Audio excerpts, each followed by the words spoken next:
ತಿರುಪತಿ ಲಡ್ಡು ವಿವಾದದ ಬಳಿಕ ನಂದಿನಿ ತುಪ್ಪಕ್ಕೆ ಬೇಡಿಕೆ ಹೆಚ್ಚಾಗ್ತಾ ಇದೆ. ಲಡ್ಡುವಿನ ಪಾವಿತ್ರ್ಯತೆ ಕಾಯ್ದುಕೊಳ್ಳೋದಕ್ಕೆ ಯಾವಾಗ ಅಲ್ಲಿನ ಆಡಳಿತ ಮಂಡಳಿ ನಂದಿನಿ ತುಪ್ಪದ ಮೊರೆ ಹೋಯಿತು, ಹಾಸನಾಂಬ ದೇಗುಲದಲ್ಲೂ ಕೂಡ ಈಗ ಪ್ರಸಾದದ ತಯಾರಿಕೆಗೆ ನಂದಿನಿ ತುಪ್ಪಕ್ಕೆ ಬೇಡಿಕೆ ಹೆಚ್ಚಾಗಿದೆ. ಸೊ ಡಿಮ್ಯಾಂಡ್ ಜಾಸ್ತಿ ಆಗ್ತಾ ಇದೆ. ಡೀಟೇಲ್ಸ್ ಇದೆ, ನೋಡ್ಕೊಂಡು ಬರೋಣ ಬನ್ನಿ. ತಿರುಪತಿ ಲಡ್ಡು ವಿವಾದ ಬಳಿಕ ನಂದಿನಿ ತುಪ್ಪಕ್ಕೆ ಬೇಡಿಕೆ.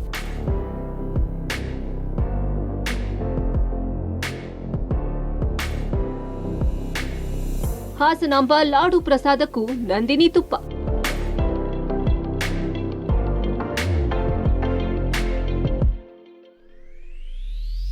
ತಿರುಪತಿ ಲಡ್ಡು ವಿವಾದದ ಬಳಿಕ ನಂದಿನಿ ತುಪ್ಪಕ್ಕೆ ಬೇಡಿಕೆ ಹೆಚ್ಚಾಗಿದೆ. ವರ್ಷಕ್ಕೊಮ್ಮೆ ದರ್ಶನ ಭಾಗ್ಯ ಕರುಣಿಸುವ ಹಾಸನದ ಅಧಿದೇವತೆ ಹಾಸನಾಂಬೆ ಪ್ರಸಾದಕ್ಕೂ ನಂದಿನಿ ತುಪ್ಪ ಬಳಕೆಗೆ ನಿರ್ಧರಿಸಲಾಗಿದೆ. ಹಾಸನಾಂಬೆ ದೇವಾಲಯದ ಗರ್ಭಗುಡಿ ಬಾಗಿಲು ತೆರೆಯಲು ತಿಂಗಳು ಮಾತ್ರ ಬಾಕಿ ಇದೆ. ಹಾಸನಾಂಬ ಮಹೋತ್ಸವದಲ್ಲಿ ಭಕ್ತರಿಗೆ ನೀಡುವ ಲಾಡು ಪ್ರಸಾದವನ್ನು ನಂದಿನಿ ತುಪ್ಪದಿಂದಲೇ ತಯಾರಿಸಲು ನಿರ್ಧರಿಸಲಾಗಿದೆ. ಇದರ ಜವಾಬ್ದಾರಿಯನ್ನು ಬೆಂಗಳೂರಿನ ಇಸ್ಕಾನ್ ಸಂಸ್ಥೆಗೆ ನೀಡಲು ಜಿಲ್ಲಾಡಳಿತ ನಿರ್ಧರಿಸಿದೆ. ಕೆಲವೇ ದಿನಗಳಲ್ಲಿ ಜಿಲ್ಲಾ ಉಸ್ತುವಾರಿ ಸಚಿವ ಕೆಎನ್ ರಾಜಣ್ಣ ಅಧಿಕಾರಿಗಳೊಂದಿಗೆ ಸಭೆ ನಡೆಸಿ ಚರ್ಚಿಸಿ ಅಂತಿಮ ನಿರ್ಧಾರ ಕೈಗೊಳ್ಳಲಿದ್ದಾರೆ.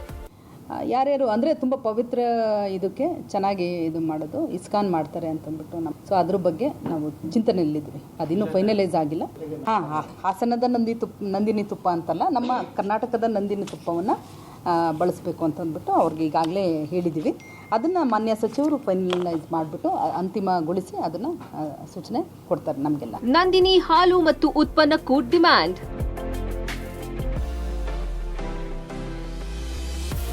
ರಾಜ್ಯದಲ್ಲಿ ನಂದಿನಿ ತುಪ್ಪ, ಹಾಲು ಹಾಗೂ ಹಾಲಿನ ಉತ್ಪನ್ನಕ್ಕೆ ಬೇಡಿಕೆ ಹೆಚ್ಚಾಗಿದೆ. ರಾಯಚೂರು, ಬಳ್ಳಾರಿ, ಕೊಪ್ಪಳ ಹಾಗೂ ವಿಜಯನಗರ ಹಾಲು ಒಕ್ಕೂಟದಲ್ಲೂ ಬೇಡಿಕೆ ಹೆಚ್ಚಿದೆ. ತಿರುಪತಿ ಲಾಡು ವಿವಾದದ ನಂತರದಲ್ಲಿ ಹಾಲಿನ ಉತ್ಪನ್ನದ ಬೇಡಿಕೆ ಹೆಚ್ಚಳವಾಗಿದೆ. ಈಗಾಗಲೇ ಧಾರ್ಮಿಕ ದತ್ತಿ ಇಲಾಖೆಯ ದೇವಸ್ಥಾನಗಳಲ್ಲೂ ನಂದಿನಿ ತುಪ್ಪ ಬಳಕೆಗೆ ಸರ್ಕಾರ ಆದೇಶಿಸಿದೆ. ಹೀಗಾಗಿ ಹೊಸದಾಗಿ ಡೀಲರ್ಸ್ಗಳು ಏಜೆನ್ಸಿಗಾಗಿ ಅರ್ಜಿ ಹಾಕ್ತಿದ್ದಾರೆ. ನಂದಿನಿ ಉತ್ಪನ್ನಗಳು ಮಾರಾಟಕ್ಕೆ ಸಾಲುತ್ತಿಲ್ಲ.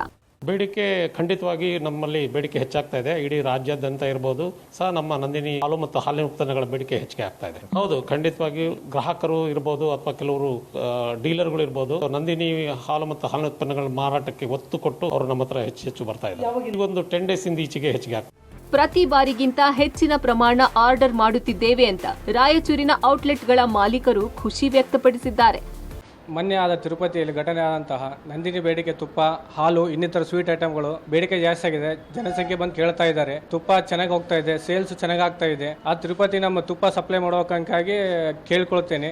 ಮತ್ತು ನಮ್ಮ ಹತ್ರ ಸೇಲ್ನು ಚೆನ್ನಾಗಿ ಆಗ್ತಾ ಇದೆ. ಈಗ ಮೊದಲಿನ ಜನಸಂಖ್ಯೆ ಸ್ವಲ್ಪ ಜಾಸ್ತಿ ಬರ್ತಾ ಇದೆ, ಕಸ್ಟಮರ್ ಬರ್ತಾ ಇದ್ದಾರೆ. ಸ್ವೀಟ್ ಐಟಮ್ ಎಲ್ಲ ಕೇಳ್ತಾ ಇದ್ದಾರೆ. ನಾವು ಕೊಡ್ತಾ ಇದ್ದೇವೆ, ಆದ್ರೂ ಒಂದು ಇನ್ನೂ ಬೇಡಿಕೆ ಆಗ್ತಾ ನಮ್ಮ ಹತ್ರ ಕೊಡಕ್ ಆಗ್ತಾ ಇಲ್ಲ, ಸ್ಟಾಕ್ ಕಳಿಸ್ತಾ ಇಲ್ಲ. ತಿರುಪತಿ ಕಡೆನೂ ತುಪ್ಪ ಒಂಟ ಸಲುವಾಗಿ ನಮಗೆ ಬಹಳ ಖುಷಿ ಆಗ್ತಾ ಇದೆ. ನಮಗೆ ಸ್ವಲ್ಪ ಬೇಡಿಕೆ ಜಾಸ್ತಿ ಆಗಿದೆ, ಜನಸಂಖ್ಯೆ ಬಂದು ಕೇಳ್ತಾ ಇದ್ದಾರೆ ತುಪ್ಪನೂ ಕೂಡ.